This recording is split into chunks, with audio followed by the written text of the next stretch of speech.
Namaste, my name is Tamal Dodge. I'm a yoga teacher here in Southern California. We're going to be talking about how to hold a handstand. We'll take it step by step. So let's get started. When you start in a handstand, you start in a very short downward facing dog.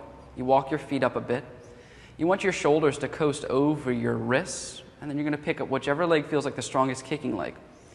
And when you kick up, try to kick up with your legs in a big split. You can use a wall as a safety net for this. With your legs in a big split, your legs act as like a teeter-tot, helps with the center of balance. And once you feel your balance, then you bring your legs straight up to the sky.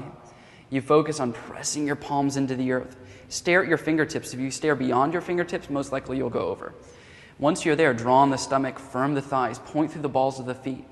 And then when you're ready, come on down and you can hang in a forward bend. And try that out. So now that we've gone upside down, we practiced how to hold a handstand. Keep up the good work. Until next time, my name is Tamal Dodge. Namaste.